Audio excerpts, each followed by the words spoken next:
And I'm from the United States, California. And my topic, what I speak about, is one of the most vitally important issues of our age, and that is United Nations Agenda 21, Sustainable Development. And as I'll be talking about tomorrow, it is the inventory and control plan. Inventory and control of all land, all water, all minerals, all plants, all animals, all construction, all means of production, all food, all energy, all information, and all human beings in the world. And this is a plan that was agreed to by 179 nations back in 1992. It's a United Nations plan. It's called the Agenda for the 21st Century. And so many of us around the world think that, sustainable development, it just sounds so great. Isn't it about recycling and creative reuse and creating energy and food resources for everyone? And the answer is no, it really is not. It's about moving populations into city centers, concentrated city centers, and clearing them out of the rural areas. So I found out about it in a very unusual way, actually, because I spent my career as a legal witness, as an expert witness for the California Department of Transportation. I'm an expert in land use and land valuation. And my specialty is in eminent domain valuation. So of course, I was valuing property for the government so that the government could acquire that property for road projects. And what I found about 10 years ago, or 10 or 13 years ago, was that land actually, it was very difficult to say what it was worth because you couldn't know what people could do with it because they were being restricted from using their property. And as I explored that and found that it wasn't just in the San Francisco Bay Area where I was working, it was in fact all across the nation and the world, I looked behind that and I found United Nations Agenda 21, Sustainable Development. We created the Post-Sustainability Institute in order to educate people about the economic, social, political, and environmental impacts of communitarianism on the world. And communitarianism is that concept, that social and political construct that says that the individual's rights should be balanced against the rights of the community.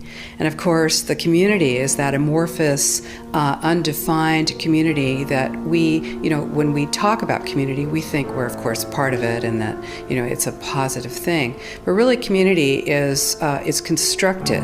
It's constructed of non-governmental organizations, corporations, and government in order to dictate and regulate what it is that happens around the world.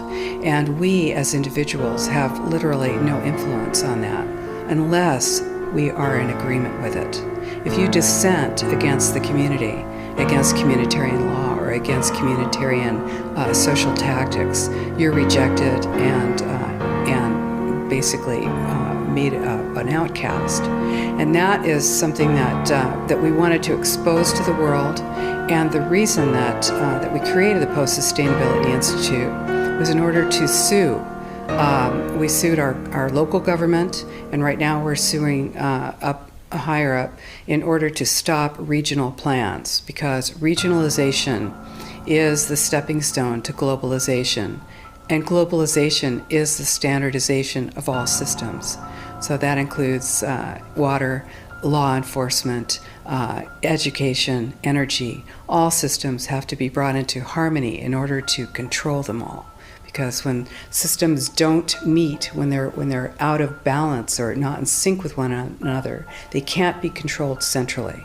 And the goal of Agenda 21 is one world government and total control from a central unit. America, the United States of America, is really under attack right now. We, in the United States, are, the U.S. landmass is about 2.5 times the size of Europe, and has roughly half the population, just over half. That landmass is huge, and about 75% of the population lives in large cities.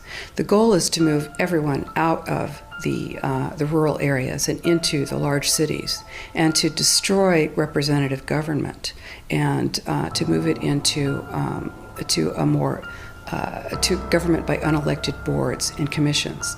Now here in the EU, of course, you've already moved to that position where it's an erasure of jurisdictional boundaries, an erasure of national boundaries. And that is the goal, because as Zbigniew Brzezinski said in 1995, you can't just impose globalization pell-mell as a total movement. You have to do it incrementally, and the way to do that is through regionalization. And in Denmark, for instance, in Denmark, well, every nation that signed on to Agenda 21 has its local Agenda 21 plan. People in the United States are completely unaware of this. If I go out and talk about this, the United States press attacks me and calls me a conspiracy theorist, which is totally ridiculous. It is a conspiracy, but it's not a theory. It's a fact. Here in Europe, it's openly spoken about, local Agenda 21, and of course here in Denmark, the Aalborg Principles, 1994, and then Aalborg Plus 10, 2004, was the European Roundtable for local Agenda 21, was held here, and the principles are public-private partnerships, which is fascism. And this is how it's implemented on the ground, is through this joining together between corporations, non-governmental organizations, and governments in order to cut out the actual individual, your voter, and instead to take that to a level where we literally cannot penetrate. And this is the goal. So this is already far progressed in Europe. The three pillars of United Nations Agenda 21 are economy, ecology, and equity, the three E's, the social equity. And everyone sort of thinks that they know what that means, the idea of social equity. It must mean that, well, everyone's going to have access to clean water and clean air, and no one's property is going to be used as a dumping ground because they are at a poverty level. But really what social equity is about impoverishing huge portions of the population and bringing down the developed nations. And while this sounds like, it sounds almost like in the United States you'd call that a right-wing point of view, a conservative right-wing point of view. I personally am a liberal. The idea that that something this drastic, this radical would be happening worldwide without people knowing it. All you have to do is look at austerity measures, restrictions on transfers of wealth, additional restrictions on land use, ability, to produce, to use your energy, your water, your industry. All of this is happening in developed nations. So when you have your infrastructure attacked like that, it's going to have a tremendous impact on your ability to prosper, as well as the idea that that everything that we're looking at now is destined to collapse our economies, because the idea, this is a corporatocracy. It's a totalitarian state being developed right now all over the world, and what major corporations want in this fascist development is to be able to have full movement of workers without borders or boundaries, to be able to move their goods through without regulations, and to reduce wages. And so this is the goal. So this is what you find with social equity. That's code for social equity for this movement and reduction of the population. So, and of course, economy and ecology is about bringing into balance economy. These are the three circles: economy, ecology, and social equity. And where they meet in the center is balance. But really that balance is a communitarian balance. So it's not balance of well-being of the people. What it is it's a balance for corporations so that they can exploit and control and have populations in an area, in tightly packed, dense areas, so that they can be surveilled and managed. And this is what that balance looks like as far as the development of a totalitarian state is. I think it's very important to know that the people now still have an opportunity to fight. All of us across the world understand that our individuality is at stake here. our most important private property is our body. And of course, surveillance is a vital part. Surveillance, domestic surveillance and control is a vital part of this plan. It is a totalitarian plan. But, just like any other extreme plan, while we are moving towards the end game, we are not there.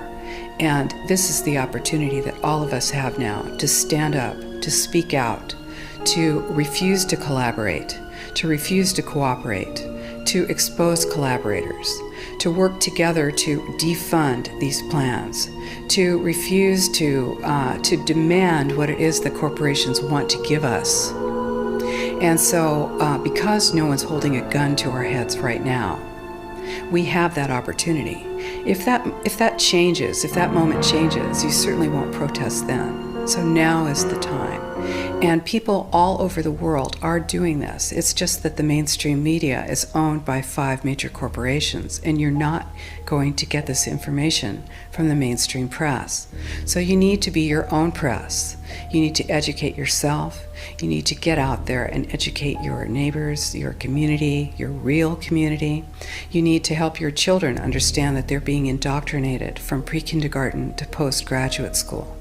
All of us have a responsibility to ourselves and to others. This is true community, to work for personal freedom. And always remember that even though we work as a group, if we do work as a group, we're all individuals in those groups, and we answer only to ourselves.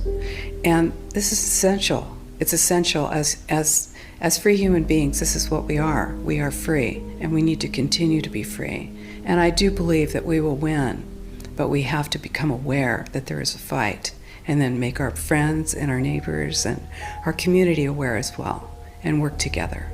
Right now in the United States, we are moving into massive regionalization. The United States has 50 states, and it's divided into cities, counties, and states, and then the federal government.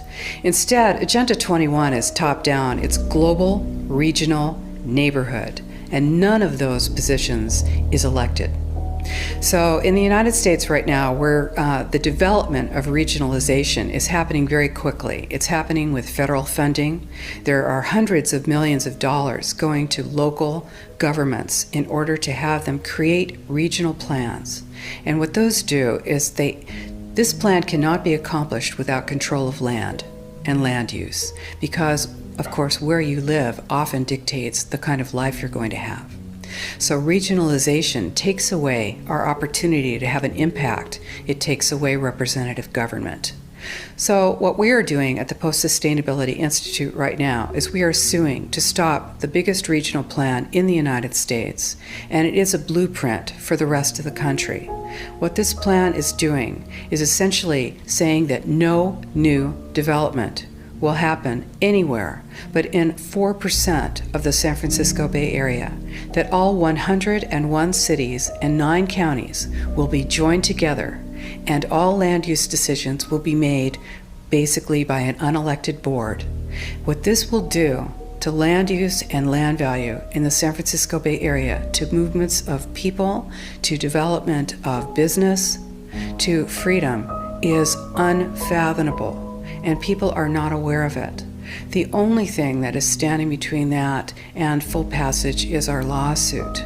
Now, what this truly means is if you tell people that they have to build only smart growth, high density development in an urban center right on a train line, or the train doesn't have to be there, it's the proposed idea of a train line. And then no development, no buildings, no residential, no commercial can happen outside of that very, very concentrated area. Then what do you have? You have a concentration camp of the future. This is exactly what it looks like. And you see, it's very much more subtle and much more sophisticated than it was when the Nazis were doing it. You are not going to get thrown on a train car. You will just have your roads out in the rural areas pulverized and turned to gravel. You'll have your family well monitored. You will have your energy restricted. You will have your school service cut, your sheriff's service cut. You will find that you are not able to get your goods to market, and then you have to move into the city, and then you will move into this high-density development that is subsidized with our property tax dollars, and pretty soon you will have the Wildlands Project, which is predicated on moving people out of the rural areas. And this is how it happens. So, people say, well, hey, nobody's getting me off my land. Well, it's very easy. No one's going to come to your door with a gun, but they will move you off your land, and you will be in the cities. And those cities will be full capability of surveillance, monitoring, and control. These buildings, these high-density buildings, are being built with a concept of eyes on the street. You become basically a deputized police adjunct. Your job is to watch the street. Your job is to watch your neighbor. The war on terror is a war on you. And we all know this. We feel it. This is why we need to stop it. So this is our plan, is to use the courts at this point and stop this plan. And we're working on it.